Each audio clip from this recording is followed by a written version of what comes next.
While Charlton Heston may have been the giant hero of Ben-Hur, the Ten Commandments, and Planet of the Apes, the truth is, he had plenty of problems in his personal and professional life. His leading ladies were particularly infuriating. Sophia Loren is just one of the most beautiful women in the world, and Heston loathed her so much in El Cid that he requested to have a body double when they were supposed to be doing love scenes. He wouldn't even look her in the eye. She is only the tip of the iceberg.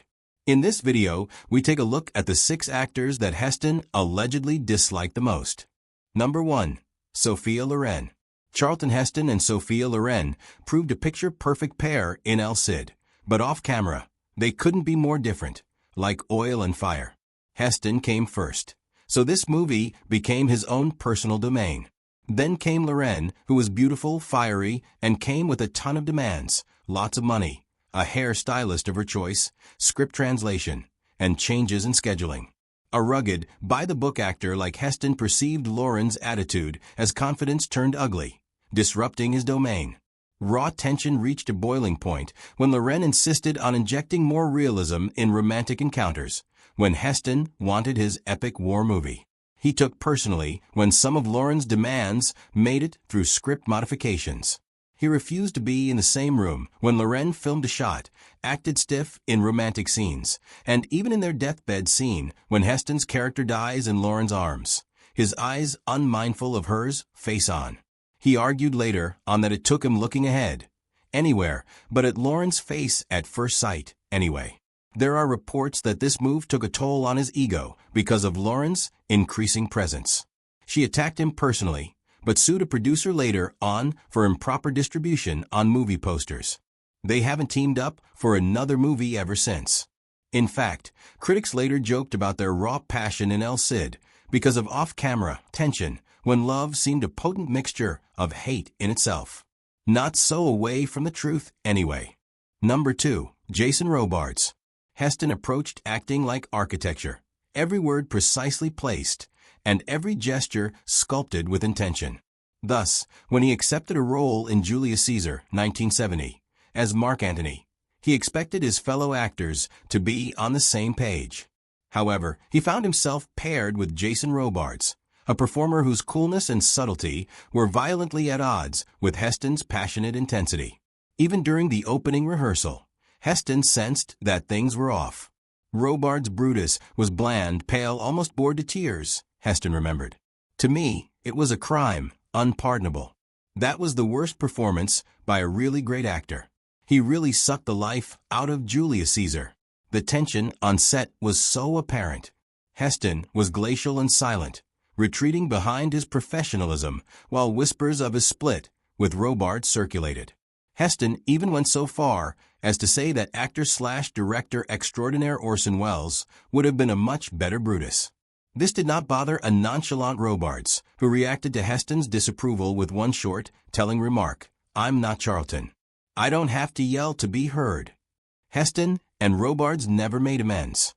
Heston died disgruntled, yet Robards went on to accumulate 2 Oscars, a foolproof affirmation that his way was right, regardless of Heston's scorn. The memory of Julius Caesar is one of Shakespeare, to be sure, but also a reflection of a simmering Cold War conflict. Number 3. Ava Gardner. Heston approached filmmaking with military efficiency, disciplined, abstemious, and reverent. He believed his set at 55 days at peaking was akin to battle lines. It was a place where everybody should be prepared and poised for war. Ava Gardner was a hurricane. Beautiful, dazzling, unpredictable, and as far as Heston was concerned, an absolute nightmare. Heston came prepared and on mission. Gardner was late, drank heavily, on set, forgot lines, and sometimes just upped and left in the middle of a scene.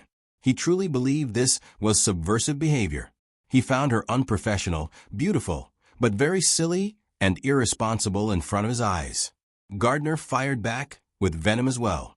She noticed Heston was always wooden, like they were still on the set of the Ten Commandments, so even in real life, it was bitter cold and very clear on set. Heston and Gardner teamed up again in Earthquake, and they were both just 10 years older and somewhat weathered. Though they were still distant, they did not come at each other, as they did in Peking. Heston conceded she arrived and acted as expected. Gardner did not try to seduce Heston this time. Yet they were still bitter. Heston would years later relate Gardner was wasting her talents on booze and defiance.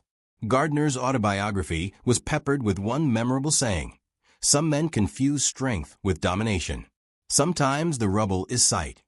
Years after they worked together on Peking, Heston summed up his time on Peking this way: "Heston and Gardner were two people never meant to occupy the same sky." Number 4. Sam Peckinpah.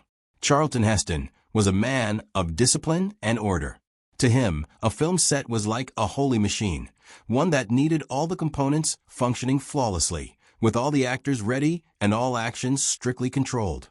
So when he joined the cast of Major Dundee with Sam Peckinpah, he was prepared for the tough, hard labor kind of filmmaking he was used to. But he was not ready for war. At first, he was in awe of Peckinpah's brilliance. The man was somebody who could etch verses of poetry even out of violence, and he did so marvelously well in his previous film, Ride the High Country. However, on the set of Major Dundee, all gave way to terror. Peckinpah was the personification of chaos. He was openly drinking all through the day, using profanity even on his crew, and even tearing up pages of his own script right in the middle of a scene. While Peckinpah lived in chaos, there was method to Charlton Heston's madness. The last straw came during a particularly messy shooting when Peckinpah, liquored up and fuming, lambasted one of his crew members. Charlton Heston lost his cool and galloped on his horse right at Peckinpah, not in front of the camera for any dramatic effect, but because he was angry. Yet when he attempted to fire Peckinpah, Heston did something unexpected. He volunteered to give away his entire payment just so that Peckinpah would stay on board. This was not an expression of his feelings, but his conviction. Heston was right. This film needed to see the light of day, whether it was hell or heaven on earth. Only Heston knows what it is like to have Major Dundee rank as one of his painful memories, when his film is only an example of Getaway's wasted potential, an example of what greatness looks like when chaos gets in the way. Sam Peckinpah did indeed laugh it all off one day when he said, "Chuck took himself too seriously. Well, I didn't quite fit into his machine." Neither of them would work on another project together. For instance, there was no remarriage or apology or explanation among them. Only silence ensued, and it was none other than history's greatest feud. Volatile film directors and stars locked in an endless power struggle, and an ill-fated masterpiece lost amidst it all. Number 5. Steven Spielberg. Heston wanted his heroes to be myths, larger-than-life characters who would not be swayed by the will of destiny. For decades, Heston himself had been the hero, starring in Moses, Ben-Hur, and Taylor on the Beach. Casting wasn't just business for Heston, it was legacy. When a younger director named Steven Spielberg rejected him, the experience wasn't rejected. A hero had been betrayed. In 1975, Universal proposed that Spielberg cast Heston in the new film Jaws and star him as Chief Brody. This seemed like pure perfection, since Heston would certainly open all the box offices. Spielberg passed, citing the fact that Heston, being the hero that he is, would make the shark finished before the film even began.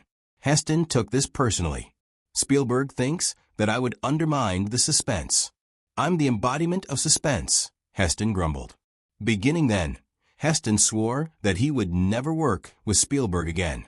4 years passed when Spielberg made another attempt with a role in 1941 for Heston.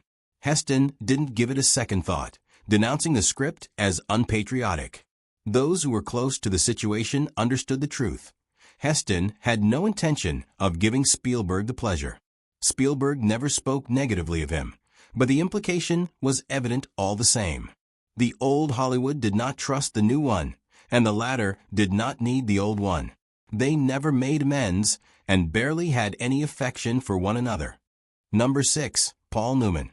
Charlton Heston and Paul Newman were giants of the same vintage, but they stood on opposite sides of Hollywood like two mountain ranges, refusing to throw a shadow on each other's turf. Heston was the traditional hero, hewn from granite, disciplined and obligation-bound. Newman was the careless idol, cool, politicized, contemporary. They did not publicly quarrel with each other, but it was clear that there was frost between them in backstage politics. According to insiders, Heston's nose would wrinkle at the mere mention of Paul's name. Charlton considered him a poster child for vanity politics, while he felt acting to be a moral act. Paul's reckless activism against the war, civil rights, and Nixon alienated him from Charlton's world. They never mixed artistically. Charlton found Paul's work to be just playing himself, too contemporary, too casual, too smug. Charlton resented Paul's silences too, because Paul chose not to take him up, and this angered Charlton further. Their only near call involved the towering Inferno ultimately going to Newman. Heston silently slipped away, no desire to play second fiddle to an actor he had never respected. They never shared a screen, repaired, or shared kind words with one another. They passed away months apart in 2008, and the silence between them was dead. Two of Hollywood's most revered actors split apart not by scandal or shouting, but by ideology, ego, and a Hollywood large enough to accommodate both, but never both at once. Whether it was the clash of ego, politics, or a clash of a changing Hollywood and his old world ideals, these were no passing annoyances. These were wars that informed his career path and his decision-making. He passed on parts, passed on big projects, and stuck by his ideals, even when it meant finding himself odds with his peers.